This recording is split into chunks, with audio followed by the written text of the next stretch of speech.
would be the worst possible next James Bond? Prince Andrew. Him waiting to pick up the Bond girl after daycare would be a hell of a scene, though. Her Majesty's extremely secret service. Our little secret service. Steven Seagal. Or is this one Seagal? I never understood the difference. Most people don't know this, but I've been a spy for the British government and Her Majesty the Queen for over 30 years. I heard that in Segura's voice. Pauly Shore. Father, when can I leave to be on my own? I've got the whole world to see. James Corden. He can become the tree in the movie for sure. A very loud, annoying tree. Oi, don't mind me. I'm just a big old tree. Right. And I'm here to do my big tree dance. Q. Willow Walther PPK kill a tree. God, James Corden needs to go away forever, I think. John Travolta with Nick Cage's face. That would be awesome. Starring Will Smith as the next villain, then slapping Bond so Travolta and Cage sobbing at the same time afterwards. Starring Will Smith as the next villain, riding a giant mechanical spider. Wiki wow, Wild West, I get it. Gary Busey. I'd still watch that. I don't know, that just might be wild enough to work. Just a deranged, crazy man just being James Bond. I know Gary Busey doesn't do that. What is going on, everybody? Welcome back to Ask EmKay. My name's Brandon, and let's just get to these questions. What ruined religion for you? So many things, but the final straw for me was when my church asked a homeless man to leave and not come back. He would sit and listen to the sermons, never bothered anyone, and always sat in the very back. I confronted my youth group leader, and she defended the preacher. When I was sexually assaulted by another boy, and I spoke to my pastor because I was afraid to tell my family, he asked me what I did to make the other kid have impure thoughts and tried to make it out to be my fault. That was the exact moment I lost what little faith I had to begin with. I was surprised to have to scroll this far to find the weird sex stuff. Mine was a child molester that was a youth group volunteer. He molested several children, all boys, and the church decided that they wouldn't do anything except say he couldn't work with kids anymore. I distinctly remember them talking about it during a service, and I looked back at the guy sitting in the pews, and he was smirking. Fucking disgust is all I feel when someone talks about their religion. Kinda some bummers to start. This 13-year-old kid got exposed for being gay and was bullied into suicide by his family for it. I remember during summers they would send him to a special camp to cure his gayness. I was really good friends with his little sister, and she would always say how embarrassing it was to have a gay brother and would hope he would become straight. He ended up hanging himself at 13 or 14. It happened in middle school, and I can't pretend like I was friends with him, but his story always stuck with me. What did the family think? Well, being from Northern Ireland, I have more than the average number of reasons. I guess it's a toss-up between learning that the clergy on both sides had been diddling kids, including selling access to them to rich pedophiles, learning that the Catholic Church ran women's homes where they kidnapped babies, sold the ones that didn't die, and used their mothers as forced labor, or the classic that we had a civil war that was largely delineated on religious lines, so people spent 40 years telling their children that the other half were basically scary aliens that meant us harm. Oh yeah, and I like dinosaurs, and the church people kept telling me they weren't real, so F that. Seeing a whole congregation of people perform an exorcism on a 5-year-old boy. I was a teen youth leader at a Southern Baptist church I had been involved with for several years. During Sunday morning service one day, one of the deacons came from the children's church building next door and interrupted the preacher to whisper something in his ear. They both left immediately, and when they returned, were dragging a 4 or 5-year-old boy down the aisle who was screaming like a banshee. They ended up taking him in front of the church, holding him down, and reciting all sorts of bullshit about demonic possession, asking the churchgoers to come up to him and help banish the demon from the child. Kinda ruined God for me. That little 5-year-old was freaking out because he just wanted to play Minecraft and he was running out of Robux. He didn't have a demon, he was just a gamer. How agonizingly long and tedious Mass was as a Roman Catholic kid. Stand up, sing, sit down, then kneel, then stand again, sing again, sit down, stand up, kneel, and pray. Then 30 minutes of droning from the robed guy at the front, then stand up and sing, sit down, stand up. WTF, please make this end. When I was 12, my father pulled me aside and said, "Son, are you old enough to decide about religion? I wanted to give you a chance to experience religion. If you want to keep going to church, you can, but it's also okay if you don't want to go anymore." I said, "Okay, I don't want to go anymore." My father said, "Okay, me too." And that was that. What in Harry Potter did you think it was magic, but but later realized it was just British. People selling you stuff off a trolley on trains. Thought that was so cool and then went to the UK for real. Love a long distance train ride. For some reason, the little snack trolley makes me lose all sense of financial worth. $5 for a can of Carling? Sure. £2 for mini cheddars? I'll take 2 packs, please. Yes, mate, and a mini cherry Bakewell ta. What is a ta? Unless they just misspelled, I don't know. A galleon divided up into 17 sickles and however many nuts isn't that much crazier than the pre-decimalization division of the GBP. Time for one of my favorite parts of Good Omens. Note for young people and Americans, 1 shilling equals 5p. It helps to understand the antique finances of the Witchfinder army if you know the original British monetary system. 2 farthings equals 1 halfpenny. 2 halfpennies equals 1 penny. 3 pennies, a threepenny. A threepenny bit, 2 threepences, a sixpence. 2 sixpences, 1 shilling. Or bob, 2 bob, a florin. 1 florin and 1 sixpence, half a crown. 4 half crowns equals 10 bob note. 2 10 bob notes equals 1 pound, or 240 pennies. 1 pound and 1 shilling equals 1 guinea. The British resisted decimalized currency for a long time because they thought it was too complicated. I don't even understand half of what I just read. I'm sorry. When Hagrid mentions some people think Voldemort died and then says it's Codswallop, yeah, I definitely thought Codswallop was some wizarding world disease for the next decade or so. I've been laughing about you thinking Voldemort died of Codswallop for the past 6 minutes. I just keep thinking about how Hagrid's saying, some say he died, Codswallop in my opinion, and you think that was some kind of British medical diagnosis. Thank you for this. Schoolhouses. Prefects. Yeah,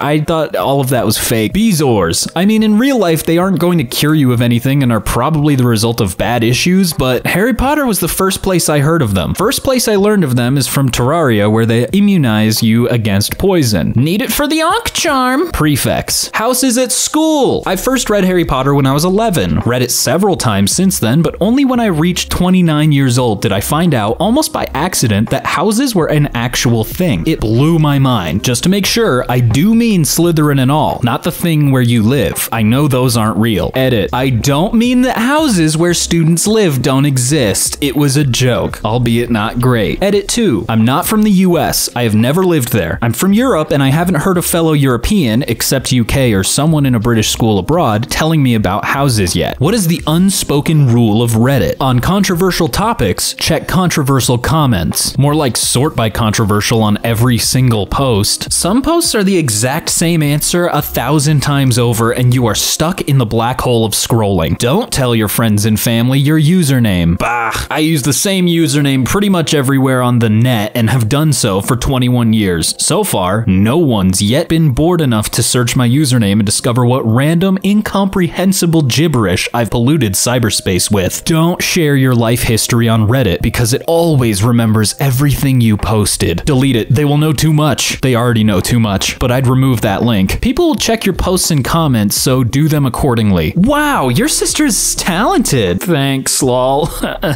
You never share your username with people you know. Ever. I knew a guy who shared his Reddit username with a girl he liked at work. Turned out that half his comments were on porn subs. Why don't people think before they act? You see, now the trick is you don't have a Reddit account. Americans of Reddit. What's something normal in Europe that you think is completely absurd in America? Cheap ambulances?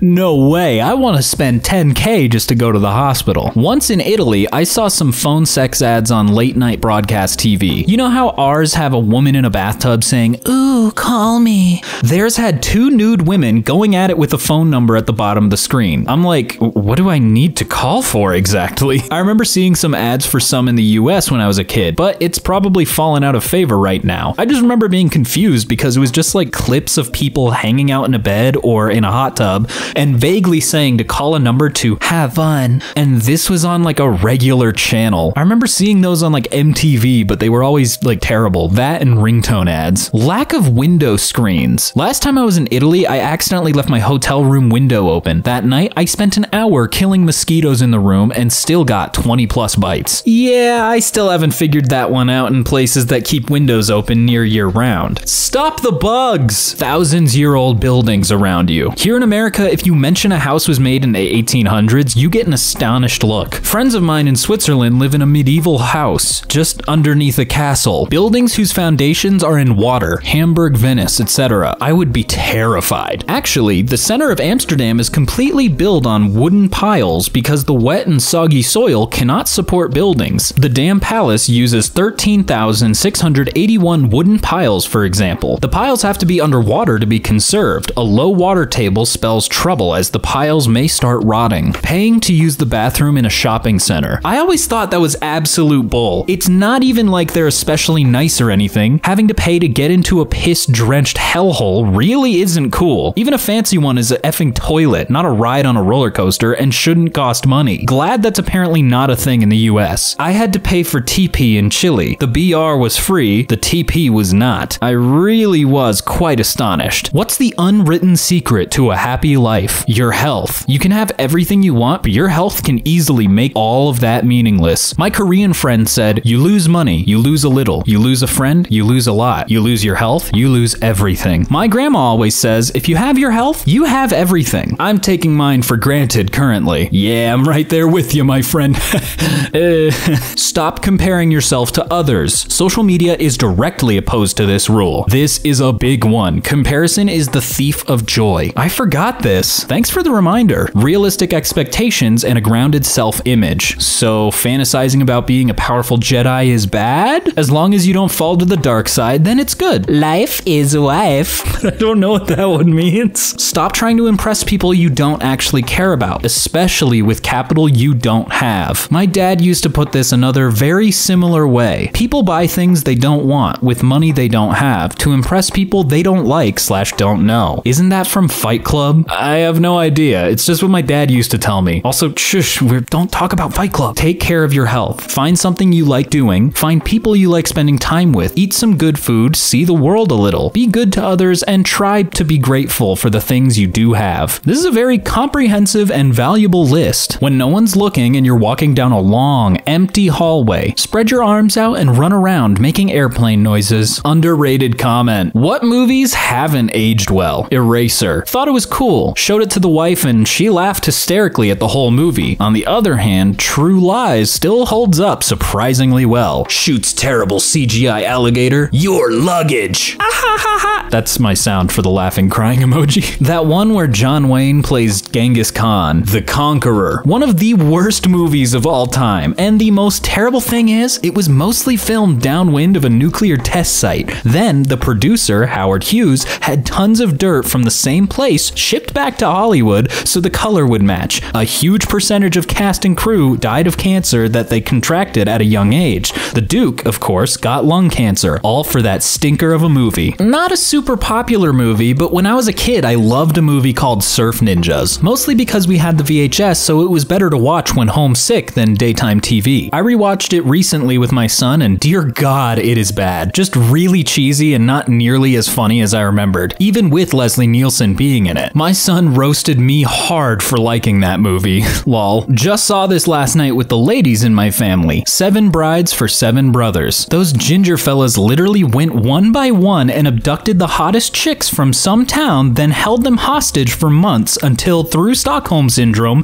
the woman all fell for them. Bless your beautiful hide, wherever you may be. We ain't met yet, but I'm willing to bet you're the gal for me. That was my wife's favorite line when she was a child, so I stole her from her family, triggered an avalanche to close the pass, and had her to myself all winter. She's mine now. The Blue Lagoon movies. George Michael enters the chat. Les cousines dangereux. Her? Egg? It's as Anne as the nose on Plane's face. Oh, Arrested Development. I don't know what the movies are, and I don't really get the connection, but I know it's Arrested Development, I can tell you that much. If you owned an inconvenience store, what would you sell there? A broom that constantly sheds bristles and needs to be swept up after. The broomstick is shorter than usual, so you have to slouch to sweep properly. My back hurts from reading this. I'm 6'6", you effing demon. A drive-thru that sells only soups or foods that require 2 hands to eat while being located along a highway. I live in New Mexico, and every burrito here has a 1.5 cup of red or green chili sauce in it. First bite, and you have to turn back to change clothes. Maybe that's why we are the land of manana. Are they supposed to be saying mañana? A burrito should be a one-handed taco. Should is the operative word. Items that won't fit through the door. Pivot! Pivot! Shut up! Shut up! Shut up!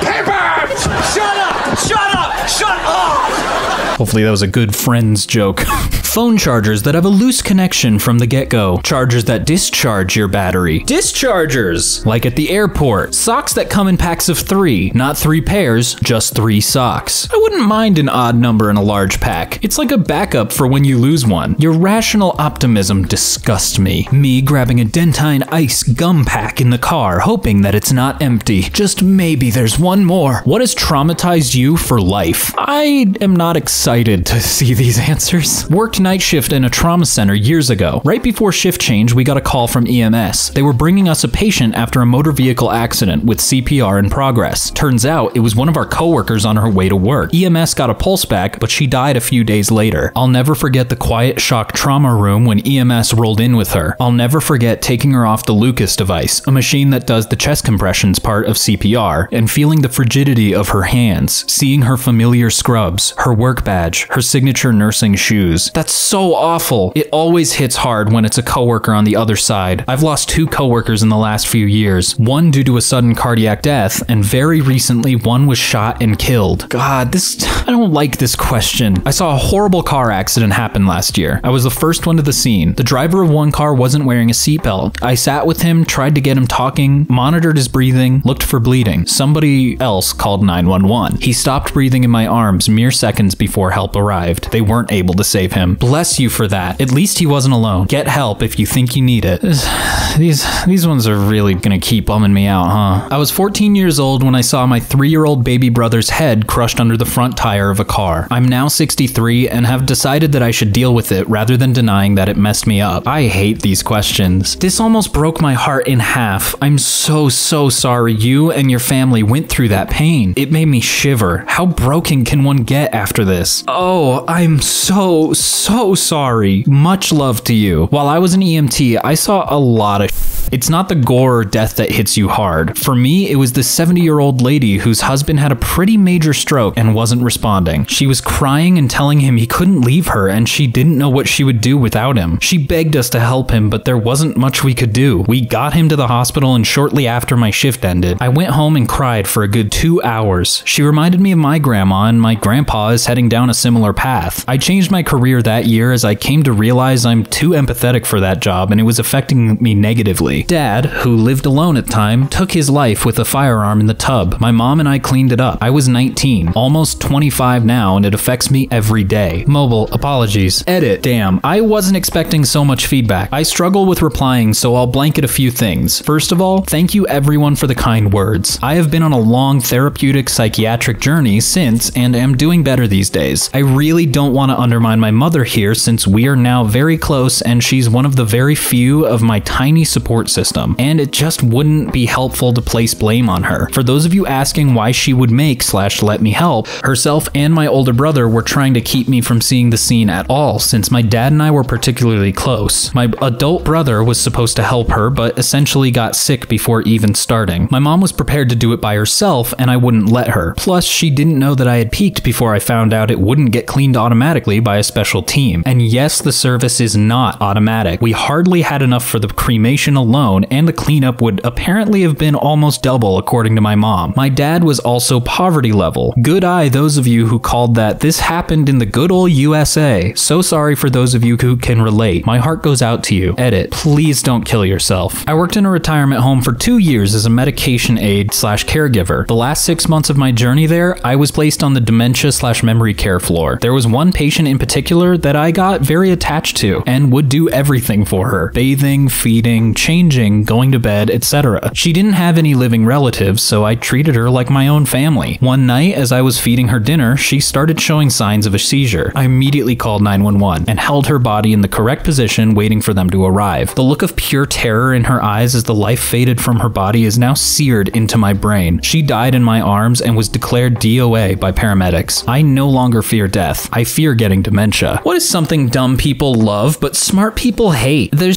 maths equations that appear on Facebook all the time. Take your age and add 1, then subtract 1, and you get your age again. It's magic. It's always the people that don't know jack that think they can out-debate everyone. I know someone who thinks she is incapable of losing an argument. I tried to tell her that refusing to accept you're wrong is not the same as being right, and that the other person deciding not to argue anymore because you're too stubborn to budge off your incorrect point is not the same as winning. She refused to budge on her stance and won that discussion. Circular logic. You mean a reason ring? Damn, I'ma use this. It's true because it's true. It is known. Short-sighted solutions. We'll deal with that when we get there. But if we won't have to. It's better than doing nothing. No, it isn't. You're creating extra work and adding nothing because someone will have to undo your dumb theory before it can be done properly. MLMs and other insta-success organizations. Buy my book and learn the secrets to financial success. Me. Yeah. First chapter. Sell a book. Lol. I was at Target yesterday and they had like 6 of the David Ramsey books. How much more information could he put in the 6th compared to the 4th? Being told who to blame for problems in life they cannot understand. Giving up their agency. They don't love it. They're too dumb to realize it's happening. That's why they say ignorance is bliss. It doesn't bother them because they don't want to learn why it should bother them. Willfully ignorant. Facts they find on Facebook memes. The Twitter people I hate the most. Also, I did my research. I tried doing my own research, but it's really hard to recruit people for a double-blind study. People keep saying things like, what are you doing here? And no, you can't borrow our autoclave. And get out of my lab or I'm calling security. What single ingredient spoils an entire food dish for you if it's included? Warm something up with radish, which is good raw, and it will infuse the food with the taste of death. Try switching to a white radish like daikon or Korean ones. They have a much more subtle taste, right? I love them in soup. I've never tried Western radish. When whoever you're with makes breakfast using coconut oil, coconut flavored eggs, or bacon, anyone? Who even uses oil for cooking bacon? I mean, it releases its own delicious fat. Yeah, and then you can cook the eggs in bacon fat. Exactly! You know what's up. Caraway seeds. When you bite into one, it tastes like someone farted in your mouth. I always thought it tasted like vomit, but thankfully no one's ever farted in my mouth, so maybe that is also what it's like. Edit added thankfully. Better thankfully change the next word to never. LOL. Beans. The texture isn't for me, and you are wrong. You're wrong. Sorry.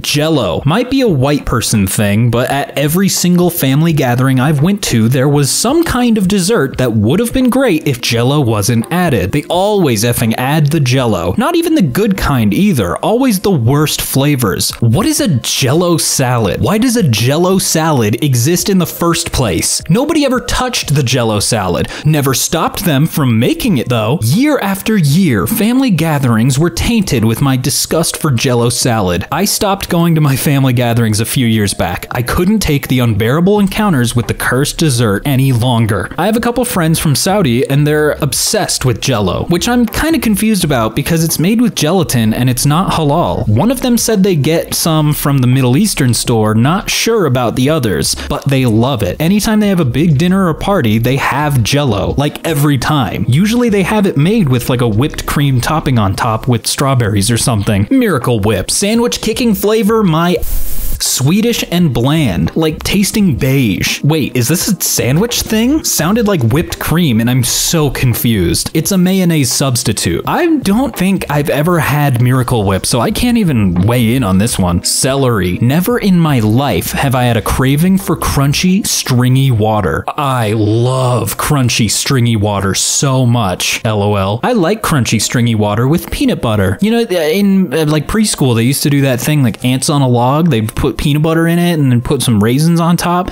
I could do without the raisins and honestly the celery. I don't like celery. And just like that, this video has come to an end. Thank you all so much for watching. Once again, my name's been Brandon and I will see you in the next one.